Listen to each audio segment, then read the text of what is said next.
नहीं मारा, रावण के दंभ ने, रावण के अहंकार ने रावण को मार दिया। तो अहंकार आदमी को मारता है। रावण में क्या अहंकार था?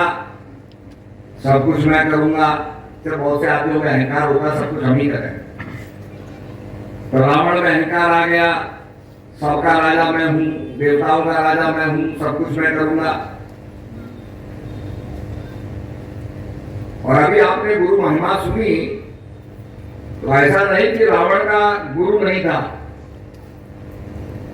रावण के प्रभु नहीं थे, और ऐसा भी नहीं कि रावण ने भक्ति नहीं की।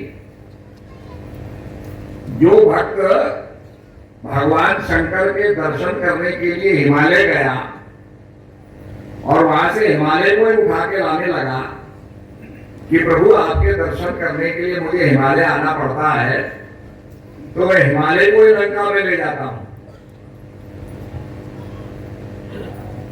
पर इन सब बातों में उसको अहंकार था, तो भगवान ने उस अहंकार को तोड़ने के लिए कहा, भाई ठीक है, ये मैं तुझे धनुष दे रहा हूं, ये धनुष मेरा प्रतीक है, तो ये धनुष तू ले जा और धनुष की पूजा करेगा, समझ ले मेरी पूजा हो गई। पर इसकी शर्त यह है कि तू उसको धरती पर नहीं रखेगा। उसने कहा ठीक है महाराज। अब धनुष को लेके चला, चलते चलते जनकपुर जब पहुंचा आकाश मार्ग से, उसे लघु शंका हुई,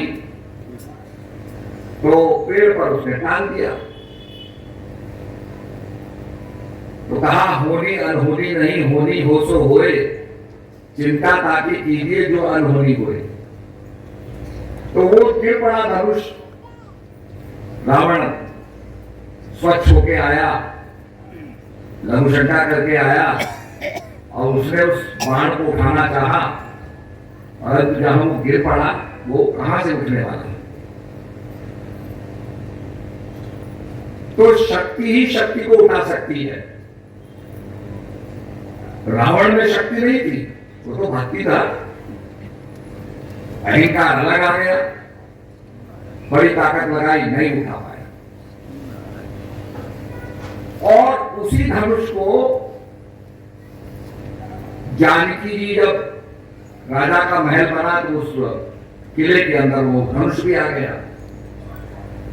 अब धनुष के नीचे काफी मैल, काफी कचरा आ गया था। जानकी जी गई, देखा बड़ा गंदगी है, उन्होंने उसको उठाया, उठा करके सफाई करके रख दिया।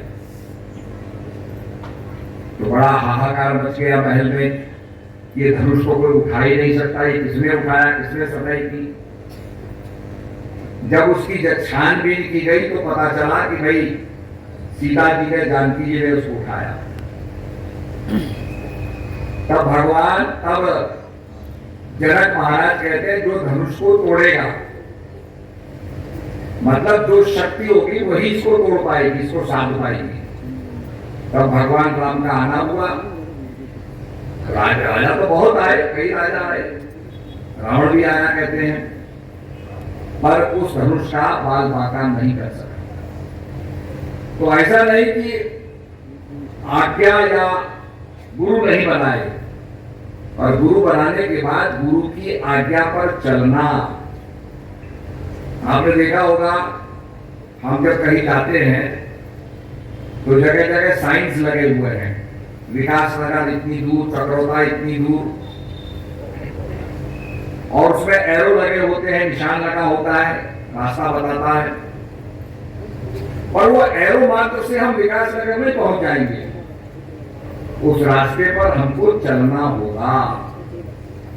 चाहे हम गाड़ी से चले, चाहे हम पैदल चले, चाहे हम साइकिल से चले, ऐसे ही जो रास्ता गुरु महाराज बताते हैं उस पर हमें चलना पड़ेगा, तब हमारा कल्याण होगा, तब अपने लक्ष्य की हम प्राप्ति कर पाएंगे।